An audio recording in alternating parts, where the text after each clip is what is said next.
À la une ce soir, 1 heure pour se mettre à l'abri d'un tsunami. C'est l'exercice grandeur nature organisé aujourd'hui dans 20 communes de l'île. L'opération Carib Wave, mise en place dans toute la Caraïbe, a été relayée chez nous avec succès. 7 éoliennes géantes bientôt installées à Grand-Rivière. Le dispositif sera installé dans un champ de canne de 60 hectares. Le chantier en est encore à la première phase de travaux qui permet de préparer l'arrivée du dispositif. L'usine du Galion bientôt raccordée à Albioma. L'heure est aux derniers travaux pour la mise en place du projet dans une quinzaine de jours. La direction du Galion en a également profité pour présenter aujourd'hui ses objectifs pour la campagne 2018. Et puis, le vainqueur de la Tiponche Cup Martinique a fini à la 3e place de la finale internationale. Il s'est mesuré face à 14 autres candidats venus de différents pays. Ce sont les États-Unis et la Chine qui ont remporté les 2 premières places. Bonsoir à tous, heureuse de vous retrouver dans cette tranche info que vous pouvez suivre en direct sur Facebook. Un tsunami qui menace la Martinique, 80 écoles de l'île à évacuer. C'était l'exercice grandeur nature organisé aujourd'hui. Carib Wave est un entraînement effectué chaque année au mois de mars dans toute la Caraïbe. Chez nous, ce sont les communes du littoral qui ont été mobilisées à l'image du Carbet où la plupart des écoliers ont joué le jeu. Reportage de Loïc Régis. Ici se joue un scénario catastrophe. Un tsunami menace les côtes martiniquaises et donc la commune du Carbet. Il faut évacuer le collège et se rassembler le plus rapidement possible. Les délégués, au risque majeur, encadrent leurs camarades de classe. On a entendu l'alarme, donc on est descendu. Et donc on avait certains qui étaient un peu lents, un peu difficiles à diriger. Donc j'ai dû les tenir un peu pour les bousculer, pour les dire d'aller. J'encadre ceux qui prennent tout longtemps. J'aide ceux qui ont du mal à monter. J'ai trouvé que l'exercice était bien, on allait à un bon rythme, on a battu notre record et voilà. Un record battu d'1 minute par rapport à l'entraînement précédent. La répétition des exercices dans l'établissement semble porter ses fruits. Nous essayons de sensibiliser nos élèves au maximum, qu'il s'agisse du tsunami aujourd'hui, qu'il s'agisse des tremblements de terre, des risques de séisme, de houle. Nous sommes exposés à la RN2 au transport de matières dangereuses. Donc voilà, nous faisons en tout cas à peu près 4 à 5 exercices d'évacuation sur des risques différents chaque fois par année. Cette grande simulation se déroule dans le cadre de la Carib Wave, un entraînement qui permet à tous les acteurs de répéter leur gamme. Ici, au centre départemental opérationnel, la maîtrise doit être liée à la rapidité. Il y a plein de bénéfices qu'on peut tirer d'un exercice comme celui-là. C'est tout d'abord l'accoutumance à la réaction, savoir qui fait quoi, à quelle place on doit se trouver. Et puis s'entraîner, c'est gagner du temps. Et là, on est sur un exercice d'alerte tsunami, donc le temps est précieux, les minutes comptent. Et on se rend compte d'une année sur l'autre qu'effectivement, on observe des gains de réactivité. Donc c'est très très important. En Martinique, 56 écoles ont joué le jeu, du primaire au lycée. Un exercice qui a mobilisé plus de 12 000 élèves de l'île. Chapitre social, la mobilisation des agents de la CTM continue et risque même de s'intensifier. Les grévistes qui ont bloqué l'accès au siège de la CTM réclament aujourd'hui une rencontre avec le président du conseil de l'exécutif. Pour rappel, ils réclament de meilleures conditions de travail et surtout un nouvel organigramme. Voyez les précisions recueillies par Loïc Régis. Aujourd'hui, on a la démonstration que les élus et même le président n'a que faire, puisqu'en fait, ils nous ont fait savoir qu'ils n'étaient pas prêts à nous recevoir. Sachant que le président doit partir, quitter la Martinique probablement demain. Donc vous voyez qu'il n'en a que faire, il ne se soucie guère des problèmes des personnels. Vous voyez qu'on soit obligé de bloquer une CTM pour que le président puisse nous recevoir. Et ça, depuis 2 années, nous cherchons à rencontrer notre président et nous n'y arrivons pas. On ne sait pas, les personnels en ont assez, et même nous, je n'ai jamais vu ça. J'ai honte, aujourd'hui j'ai honte d'être martiniquais. Cette CTM que nous avons voulu de nos voeux comme outil nous permettant d'avancer, eh bien aujourd'hui nous sommes très déçus. À la rigueur, je regrette, j'aurais préféré qu'on soit encore au temps du Conseil général et du Conseil régional. Nous allons quand même monter encore d'un cran. Pour l'instant, nous allons continuer à bloquer ce site et le CATM, donc l'ex-conseil général, est bloqué à ce jour. Nous avons la Pointe de Jam qui est bloquée et nous allons continuer à bloquer d'autres sites. Et puis notez en bref que c'est dans ce contexte que le Conseil économique, social, environnemental, de la culture et de l'éducation de Martinique a élu son président aujourd'hui. Patrick Lecurieux du Rival aura désormais la charge de présider cette entité qui sera obligatoirement consulté par l'Assemblée de la collectivité territoriale de Martinique. L'organisme aura la charge de réaliser des études sur tout projet à caractère, vous l'aurez compris, économique, social, environnemental, culturel, éducatif ou sportif de sa compétence. Au chapitre environnement, l'usine du Galion a présenté ce matin les avancées de son raccordement avec Albioma. Les travaux devraient être finis dans moins d'un mois. Une occasion pour l'usine de présenter également ses objectifs pour la campagne sucrière 2018. Explication de José Lechertier. Il ne reste que 2 semaines pour finaliser le raccordement de la sucrerie à l'usine Albioma. Quelques interventions étaient nécessaires pour la mise en marche de l'usine. Ici, l'installation d'une nouvelle caisse d'évaporation. Le secteur évaporation, c'est un secteur très important dans une sucrerie. C'est cette étape qui permet donc de transformer le jus de canne en sirop de batterie qu'on va ensuite cristalliser. Donc, pour améliorer cette étape, on va donc rajouter une caisse d'évaporation qui est en train de se terminer avec le double objectif. Donc, améliorer donc la qualité de l'évaporation et donc des sirops et optimiser les consommations de vapeur puisque cette caisse de plus va permettre donc de baisser les consommations de vapeur qui sont utilisées. Avant, la chaudière était autonome en énergie mais subissait régulièrement des pannes. Ce problème doit être résolu par cette chaudière dernier cri qui vise à améliorer les performances de la sucrerie. On voit ici donc les connexions physiques entre les deux sites. Donc, dans le sens sucrerie vers centrale. Donc, c'est la bagasse de la sucrerie qui est transférée à cette centrale pour servir de combustible, ainsi que les eaux de condensation. Et dans le sens inverse, la centrale fournit à la sucrerie la vapeur dont elle a besoin. Cette partie d'équipement-là est donc mise en œuvre et financée par la centrale thermique. 2 unités distinctes, une pour l'énergie, l'autre pour la production de sucre. En 2017, à la même époque, la campagne sucrière avait déjà démarré. Cette année, elle est retardée par les intempéries et la finalisation des travaux. Un retard qui pénalise les planteurs, mais une compensation leur a été versée. La collectivité territoriale de Martinique est l'actionnaire majoritaire. Elle a voté une aide globale de 2 350 000 € à répartir. Nous leur avons déjà attribué une somme de 300 000 €. Il y a environ une cinquantaine de planteurs. 300 000 € pour leur donner un peu de trésorerie, puisqu'ils ont un manque à gagner du début mars à fin mars. Donc on leur a donné une avance pour leur permettre de s'organiser. Et bien sûr de nous livrer également dans des conditions certaines. D'ici 15 jours, la campagne sucrière devrait battre son plein avec un objectif, 50 000 tonnes de canne à broyer. Environnement toujours, cette éolienne géante avec une puissance totale de 14 mégawatts, un gros chantier qui se met en place actuellement à Grand-Rivière. Le dispositif sera installé dans un champ de canne de 60 hectares. Pour l'heure, le chantier en est encore à la première phase de travaux qui permet de préparer l'arrivée et l'installation des éoliennes prévues dans quelques semaines. Un sujet sur lequel nous reviendrons dans le courant de cette édition puisqu'il est encore en cours d'envoi, mais nous pouvons déjà faire le point complet sur ce développement enclenché sur les énergies renouvelables avec le directeur d'EDF Martinique, Michel Durand. Bonsoir à vous. Bonsoir. Merci d'avoir accepté notre invitation. Alors, quels sont les objectifs d'EDF Martinique en ce qui concerne la transition énergétique ? Alors, les objectifs, ils sont fixés avec l'ensemble des acteurs, l'État, la CTM. Il y a une feuille de route qui a été écrite pour finalement aller de plus en plus vers les énergies renouvelables. Les éoliennes de Grand-Rivière, c'est un pas en avant. 12 mégawatts, ça va être significatif. Ça va être le plus grand parc éolien des Petites Antilles. Donc c'est un beau chantier. Albioma, on vient d'en parler, va apporter aussi beaucoup d'énergie renouvelable à partir du mois de mai. Et tout ça, ça nous met sur un chemin d'arriver à 50% d'énergie renouvelable à l'horizon 2023. Donc c'est réaliste. On est sur le chemin.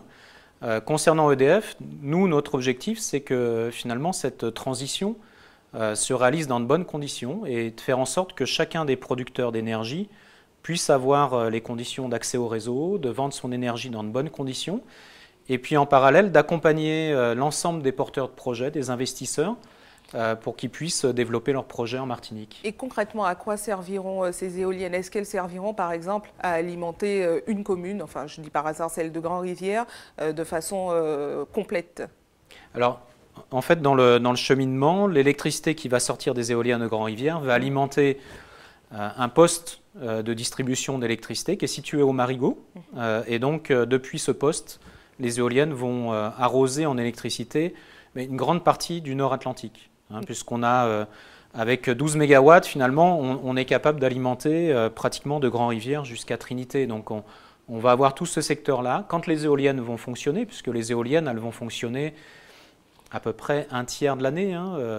D'accord, les communes ne seront pas autosuffisantes. Enfin, elles non, elles seront pas se mais par contre, quand il y aura du vent, l'ensemble de l'électricité des communes pratiquement du nord Atlantique viendra de ces éoliennes. Donc, quelque part, c'est un bond en avant significatif par rapport à l'enjeu qu'on partage tous, qui est de passer d'une production d'électricité fossile aujourd'hui, qui est en grande partie d'origine fossile, avec de l'importation de fuel, à des énergies qui sont de plus en plus renouvelables, et des énergies, alors comme le vent, on est sur une énergie en plus qui est, je dirais, gratuite.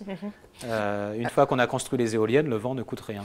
Alors les Martiniquais, enfin plus les particuliers plus particulièrement, ils ont accès aux énergies renouvelables comme les chauffe-eau solaires, les énergies solaires. Est-ce que les Martiniquais semblent sensibles à cet accès aux énergies renouvelables ou il y a encore beaucoup de travail à faire pour les y sensibiliser? Alors on a... Vous savez, dans ce fameux chemin pour finalement se passer d'énergie fossile, on a un sujet qui est majeur, qui est le sujet de la réduction de notre consommation. L'électricité, c'est un bien précieux.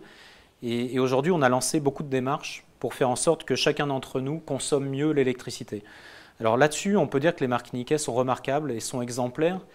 Si on prend l'année 2017, on a économisé en 2017 l'équivalent d'une semaine de consommation de l'ensemble de la Martinique. Et tout ça grâce aux efforts de l'ensemble des Martiniquais. Mais c'est une bonne nouvelle pour EDF? Ah, c'est une très bonne nouvelle. D'accord. Alors c'est une très bonne nouvelle pour la Martinique. D'accord. C'est une très bonne nouvelle pour la Martinique, c'est une très bonne nouvelle pour EDF, puisque nous on est engagés vraiment dans un chemin qui consiste à être sur la transition énergétique, d'avoir des énergies qui sont produites localement et qui sont consommées dans de bonnes conditions. Donc qu'est-ce qui a marché? Les chauffe-eau solaires. Il y a 3 ans, ils se vendaient en Martinique 1200 chauffe-eau solaires. En 2017, il s'en est vendu 4500 grâce aux aides de la CTM et aux aides d'EDF. Les ampoules LED, qui permettent de réduire la consommation de l'éclairage pratiquement par 2. L'isolation des toitures qui permet d'éviter qu'il fasse trop chaud dans la maison, ça commence à se mettre en place. Et puis toutes les bonnes pratiques, les éco-gestes qui aujourd'hui sont déclinés dans les écoles et qui commencent aussi à produire leurs fruits en matière de consommation. Donc je crois que les Martiniquais sont vraiment engagés dans ce chemin de la transition énergétique, sur la partie maîtrise de leur consommation. Et pour revenir sur la partie autoproduction, c'est-à-dire finalement, est-ce que les Martiniquais ont envie de se doter de panneaux solaires, d'être producteurs demain de leur propre électricité? Je crois que c'est le cas. C'est le cas. Jusqu'à présent, ce qui freinait, c'était plutôt le coût. Oui. Et il y a des aides pour ça, pour avoir ces panneaux solaires? D'abord, la bonne nouvelle, c'est que le prix des panneaux solaires baisse et baisse encore beaucoup. Donc on arrive aujourd'hui à avoir des panneaux solaires qui permettent effectivement d'avoir des installations à des prix qui sont pratiquement 2 fois moins élevés qu'il y a 3 ans. Donc ça permet d'avoir finalement un déploiement de ces panneaux solaires. Il y a aujourd'hui une aide à la vente de l'électricité, c'est-à-dire que quand vous mettez des panneaux solaires chez vous, on rachète l'électricité. Et vu la baisse des prix des panneaux solaires, c'est un exercice qui redevient rentable. Donc on voit depuis 6-8 mois, on voit un redécollage de l'énergie solaire. Et ça vaut de plus en plus le coup. Alors, en particulier, je dirais pour les petites centrales solaires, sur les entreprises, là, il y a vraiment... l'État a décidé en plus donner un bonus financier pour installer des panneaux solaires sur les toitures des entreprises, des supermarchés. Donc les toitures qui commencent à être un peu grandes. Et là, pour le coup, ça marche très fort. Et puis chez les particuliers, on arrive tout juste à un niveau de rentabilité qui permet aujourd'hui de revenir pour chacun des Martiniquais à réinvestir dans des panneaux solaires. D'une manière plus globale, quelle est la situation du réseau électrique en Martinique? Enfin, très régulièrement, on est amené à annoncer des infos pratiques. Il y a des coupures très régulières dans différentes communes de l'île. Comment expliquer cela? Alors, quand vous êtes sur les infos pratiques, c'est que c'est des coupures qui sont programmées pour faire de la maintenance sur les réseaux. Alors, qu'est-ce qu'on fait? Depuis 3 ans, on a engagé, comme on l'avait présenté, un vrai projet, un vrai programme pour améliorer la qualité à la fois de nos réseaux et puis la qualité d'alimentation de chacun de nos clients. Il faut savoir que tous les ans, on investit pratiquement 30 millions d'euros sur nos infrastructures de réseau. Alors, il y a des projets qui sont des gros projets, comme par exemple la construction d'un nouveau poste source à Schœlcher en ce moment, c'est 8 millions d'euros. Mais à côté de ça, il y a beaucoup de sujets qui sont relatifs à la maintenance et à l'amélioration des 5000 km de réseau qui sont présents en Martinique. Ça fait 3 ans qu'on travaille là-dessus. Les résultats sont significatifs. On a divisé par 2 grâce à l'ensemble des efforts des équipes de techniciens d'EDF, mais aussi du management. On a réussi à diviser par 2 le temps de coupure moyen pour chacun des Martiniquais ces 2 dernières années. Donc c'est un vrai résultat qui nous encourage. Pour autant, il faut souligner qu'on a encore beaucoup de choses à traiter. Et il y a un certain nombre de choses chez nous sur lesquelles on continue à investir pour aller plus loin dans la qualité de fourniture. Mais en parallèle, on a toujours un sujet qui aujourd'hui nous fragilise sur nos réseaux en Martinique, c'est l'élagage. On a encore malheureusement beaucoup de situations où l'élagage qui doit être fait par chacun des Martiniquais dans sa maison. Rappeler une nouvelle fois je me permets de le rappeler parce qu'on est en plus dans une période où c'est le moment de le faire. Oui. Après, quand on sera au mois de juin, on sait que ça va commencer à chahuter. Donc pensez à l'élagage, que ce soit avec l'appui des communes, que ce soit avec l'appui d'EDF. Voilà, il faut élaguer parce que quand il y a un arbre qui tombe sur une ligne, parfois c'est en plus des maisons où il n'y a personne, c'est pas habité, mais derrière il y a 10-15 clients qui sont coupés et qui pâtissent finalement d'un manque d'entretien des arbres. Très bien. Alors, dernière question maintenant. Nous sommes en pleine période d'orientation scolaire. Est-ce que c'est un secteur qui recrute? Est-ce que EDF recrute? Et puis, plus largement, les énergies renouvelables, le secteur des énergies renouvelables? Oui, alors, vous voyez, toute la journée, j'étais en réunion avec l'université, justement, pour fixer les orientations de l'enseignement en Martinique dans le domaine des énergies renouvelables et de la transition énergétique. Alors, en ce qui concerne EDF, on est 650 salariés à EDF. Faut avoir en perspective que tous les ans, pratiquement, on embauche 20 jeunes. Ça a été même un peu plus ces 3 dernières années. C'est essentiellement des profils bac plus 2, dans les domaines soit de la clientèle, soit des domaines techniques, électricité, électrotechnique. Et puis, on embauche aussi beaucoup d'ingénieurs. On a embauché ces 3 dernières années l'équivalent de 10 ingénieurs d'origine martiniquaise, qui pour certains sont allés faire leurs études en France et puis sont revenus au pays pour apporter leur savoir dans ces beaux sujets que sont les sujets de l'énergie. Donc on a encore besoin dans les années qui viennent de ces profils-là, des profils commerciaux, des profils techniques, électroniques, électrotechniques, un peu de mécaniciens, et puis encore des gens niveau bac plus 5, niveau ingénieur ou niveau maîtrise. Très bien. Alors ça c'est pour EDF. Mais à côté de ça, il y a un champ d'opportunités dans le domaine de la transition énergétique qui est immense. On est face à une révolution, on est en train de changer beaucoup de choses dans notre domaine. On est en train de coupler l'énergie au numérique. On est en train de passer de systèmes qui étaient des systèmes centralisés à demain la gestion de choses qui vont être réparties dans toute la Martinique. Tous les Martiniquais vont être producteurs d'électricité, mais pour que ça marche, il faut mettre de l'intelligence parce qu'il n'est pas question que chacun va être producteur, mais qu'à la fin, on ait une moins bonne qualité de fourniture. Bien au contraire, il faudra que ça soit meilleur, que le prix reste au même niveau, voire plus bas. Oui. Donc on a des vrais challenges devant nous. Et tout ça, ça amène beaucoup d'opportunités, à la fois d'innovation, à la fois de création de solutions martiniquaises, parce que dans ce sujet-là, s'il y a un point qui est important, c'est que la Martinique a un vrai défi qui est spécifique à la Martinique. En Martinique, on a beaucoup d'énergie, mais beaucoup d'énergie qui est solaire et éolien. Donc ça va nous emmener dans un univers où on va avoir beaucoup d'énergie, ce qu'on appelle intermittente. Contrairement par exemple à la Guyane, qui a un gros barrage. Un gros barrage, c'est facile à gérer. La Guadeloupe, ils ont de la géothermie, ils ont aussi un gros barrage, ils ont des barrages. Bon, ça va être facile à gérer. Nous, on va avoir un vrai défi. Et par rapport à ce défi, il y a besoin de compétences. Il y a besoin d'intelligence, il y a besoin de créer des solutions martiniquaises Et tout ça dans un environnement où ça laisse beaucoup d'opportunités pour tous les niveaux. Très bien, merci beaucoup pour ces informations qui sont très précieuses en cette période d'orientation scolaire. Alors malheureusement, le sujet sur Grand-Rivière que j'avais annoncé, que nous étions censés regarder ensemble et qui était en cours d'envoi est visiblement resté coincé dans les tuyaux. Donc nous y reviendrons dans le courant de l'édition. Merci à vous. Merci. Restez avec nous à suivre dans cette édition. Nous irons en Guadeloupe avec les clubs Rotaract qui se sont penchés aujourd'hui sur la situation des enfants de l'île souffrant de pathologies lourdes. En cyclisme, la 9e édition du Critérium des quartiers va démarrer dès ce soir 20h30, une compétition qui mettra en valeur les jeunes espoirs de l'île. Et puis Hubert Bornil vous parlera dans le JT des communes des hommes d'argile qui se préparent à participer au Carnaval de Paris en juin prochain. Mais avant, parlons de ce colloque organisé aujourd'hui à Fort-de-France par la Direction de la Jeunesse, des Sports et de la Cohésion sociale. Le thème du jour, de la rue au logement. Une occasion pour les organismes de présenter les nouvelles politiques publiques et leurs enjeux. Plusieurs actions ont déjà été enclenchées. Voyez les précisions recueillies par José Lechertier. Le colloque d'aujourd'hui a justement pour objectif de faire le point sur l'ensemble des mesures qui ont été prises depuis ces dernières années et pour voir comment on peut améliorer les dispositifs, puisque l'on sait en Martinique comme souvent comme dans d'autres territoires, l'errance est un véritable sujet sur lequel il faut que l'ensemble des services de l'État mais aussi des collectivités et des associations se mobilisent.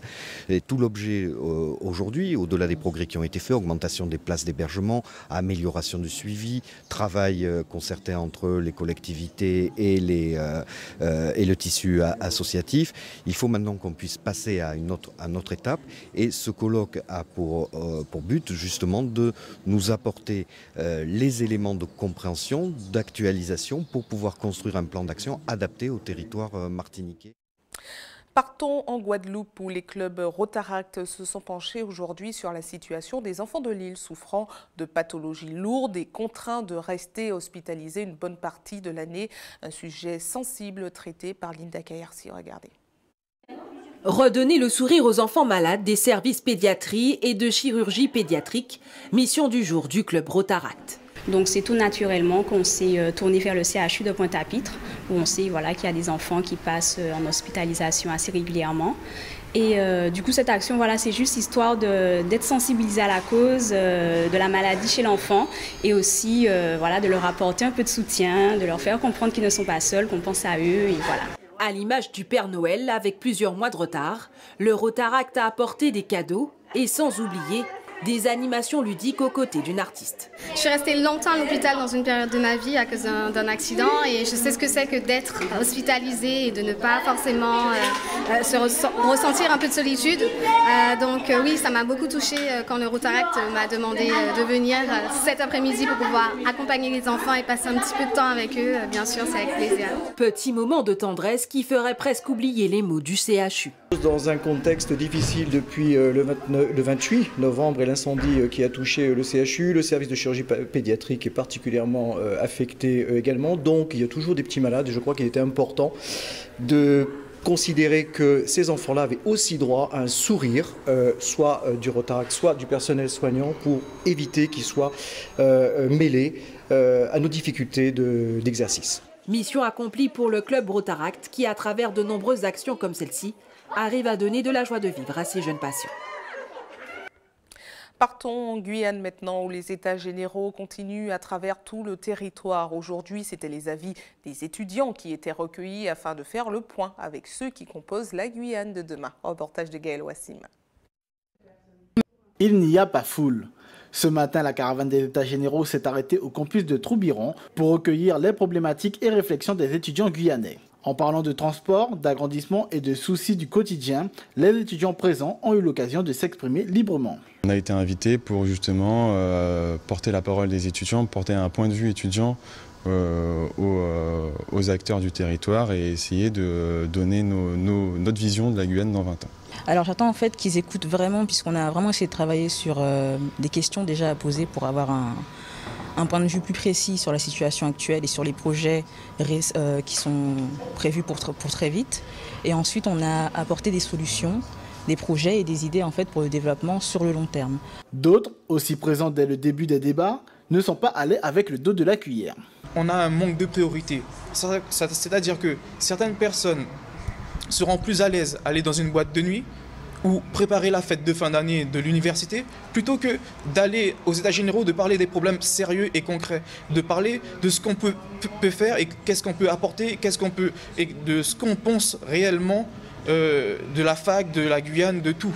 C'est qu'il y a un problème d'envie. Tant que le Guyanais n'aura pas certaines priorités dans la vie, on ne va pas avancer. C'est pas, même si l'État mettait 10 000 milliards, s'il n'y a personne qui se lève pour dire on va faire ça, et qu'une autre personne se lève et ainsi de suite, et qu'une foule se rassemble pour vraiment avancer comme c'est passé l'année dernière, il n'y aura rien. Pour la collectivité, cette démarche s'inscrit dans le cadre de Focus dédié à un public averti. Une étape en plus, un élément pour faire parler la population, en l'espèce le public des citoyens étudiants de Guyane qui étaient conviés. L'ensemble de la Guyane un peu concernée, un problème de participation véritable, citoyenne aujourd'hui, qui se traduit aussi auprès du public étudiant, mais je pense que le président d'une des associations étudiantes l'a dit tout à l'heure, il le déplore, mais cependant c'est un constat que nous faisons aussi. Comme dans l'ensemble de la Guyane, très peu d'étudiants ont répondu à l'appel de la CTG. La caravane des États généraux va continuer à sillonner la Guyane pour recueillir les avis de la population. Voilà, et veuillez nous excuser de la qualité des images diffusées. Revenons maintenant sur la finale de la Tiponche Cup qui s'est déroulée hier soir à l'habitation Clément Haut-François. 15 candidats représentant 14 pays se sont affrontés dans ce concours de barman. Parmi eux, le Martiniquais Yannick Bruno qui a fini en 3e position. La première place a été remportée par une jeune fille venue des États-Unis qui s'appelle Bethany Ham. Guy Raphaël René. 2, 1, c'est parti! Hi everybody, I'm François from France and I give you a clap clap. Si l'ambiance était bien au rendez-vous et les candidats en apparence détendus, la compétition était rude. À ce stade du concours, seuls 10 des 15 candidats sont encore dans la course. Le Tiponche Cup, c'est vraiment mon genre de compétition, donc du coup je voulais vraiment y aller. Le premier round, j'avais beaucoup de stress parce qu'il y avait beaucoup de compétiteurs et le level était vraiment haut. Mais après là, en fait, j'avais beaucoup moins de stress parce que j'avais aucune idée qu'est-ce que j'allais présenter et j'ai adoré. Parmi les compétiteurs, Yannick Bruno représente la Martinique.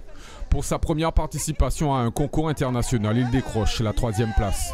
Je l'ai abordé sereinement, vraiment plus motivé qu'autre chose. Mon ambition, c'est de faire mieux, m'améliorer, parce que je vois qu'il y a beaucoup de techniques, il y a beaucoup de choses. Les gens à l'extérieur connaissent beaucoup de choses sur notre pays que moi-même je ne connaissais pas. Ils m'ont parlé d'épices qui n'existent même plus forcément ici, mais qu'eux, ils ont. Et c'est pas mal de petites choses très intéressantes, donc je vais essayer de faire évoluer la chose et puis amener les gens à kiffer un petit peu plus le bar. 3 épreuves étaient au programme. D'abord, chacun a dû refaire le cocktail qui lui a permis d'accéder à cette finale. Ensuite, l'épreuve imposée, le food pairing, qui consistait à réaliser un cocktail avec les produits du terroir pour accompagner un plat concocté par le chef Guy Ferdinand. Pour les participants, c'était très difficile parce qu'ils ne connaissaient pas les produits et ils n'ont pas eu vraiment du temps pour découvrir les produits. C'était vraiment à la minute, sur place. Et moi, je trouve qu'il faut un niveau. Et tous les barman qui étaient sur place, ils ont eu des niveaux ce soir, alors bravo.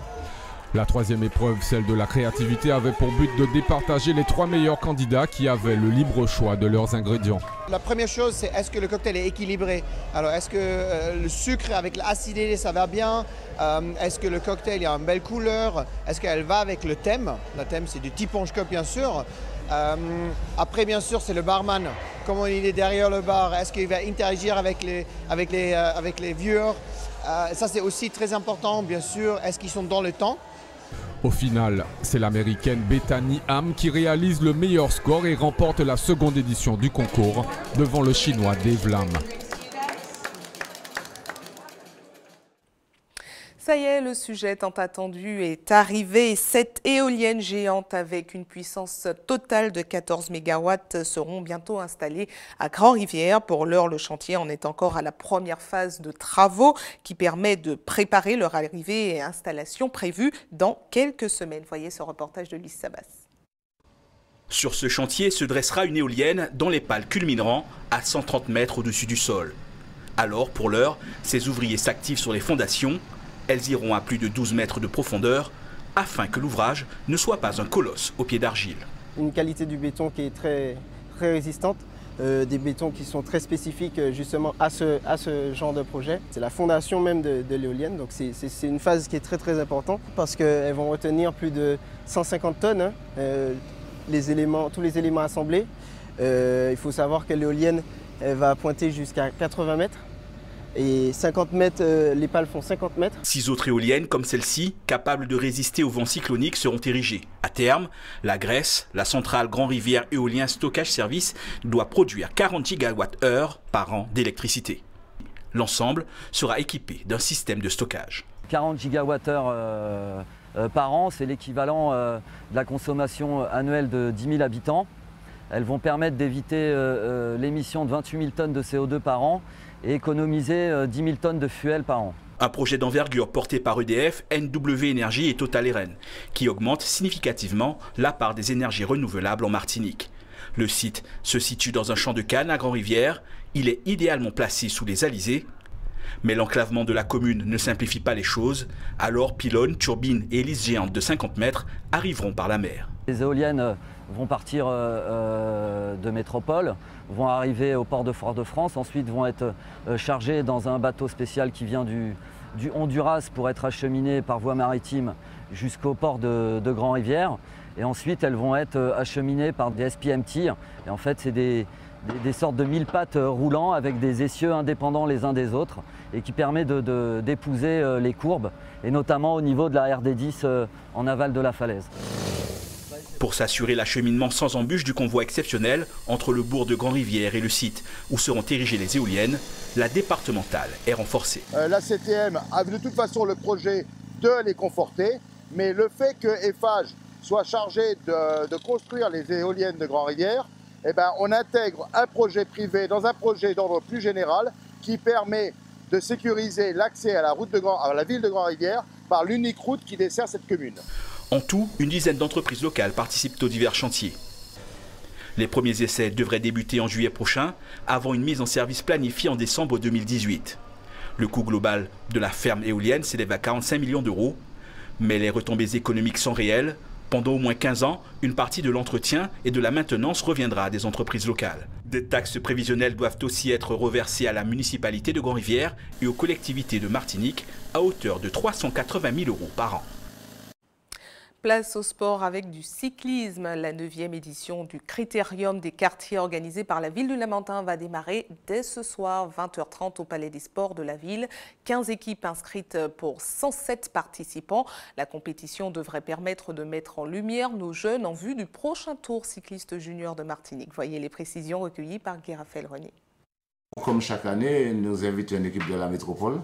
L'année dernière, c'était Bourg-en-Bresse. Cette année, nous avons invité le VC Toussi, qui est un club de DN2 quand même avec de très bons coureurs parce qu'ils ont un certain Jordan Levasseur où j'en fais le favori parce que c'était un ancien pro qui était à l'armée de terre l'année dernière. Nous avons l'équipe de la PDL Caouque Assainissement de la Guadeloupe quand même avec Larry Lutin. Larry Lutin, ces jours-ci, c'est le meilleur de la Guadeloupe, puisque sur 3 compétitions, la Lutin en a gagné 2. Et il ne faut pas oublier les coureurs martiniquais, parce que quand même, il y a de bonnes équipes cette année. Il y a le Madina Bikers avec Willy Ozo et Hervé Arcade. Je rappelle, la première étape, c'est le Côte-la-Montre, près du Palais des Sports.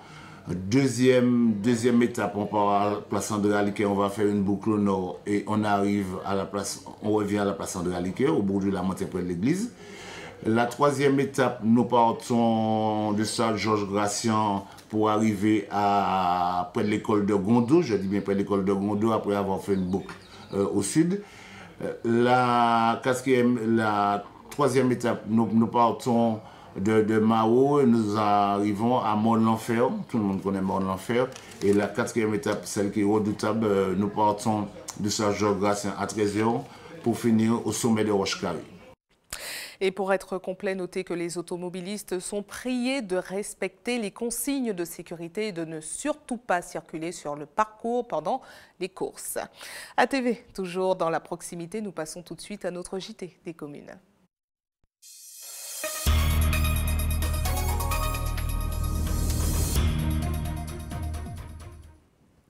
Un JT des communes qui commence avec une vidéo surprenante qui a fait le tour des réseaux sociaux aujourd'hui. L'église de Bellevue a été victime cette nuit de profanation. Du sang dont on ignore l'origine aurait été versé sur les portes de la paroisse et de nombreux symboles sataniques ont été retrouvés ce matin par le père Ancé. Selon le diocèse, ça ne serait pas la première fois que l'église serait victime de tels actes.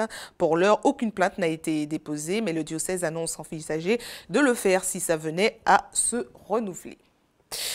Ils attirent l'attention lors des parades du carnaval avec leurs costumes composés essentiellement d'argile. Ils souhaitent exporter leur passion au national. Les hommes d'argile se préparent à participer au carnaval de Paris en juin prochain. En attendant, le groupe se prépare activement pour les costumes et surtout en vue de collecter des fonds pour le déplacement. Reportage d'Hubert Bornil et de Valérie Vincent.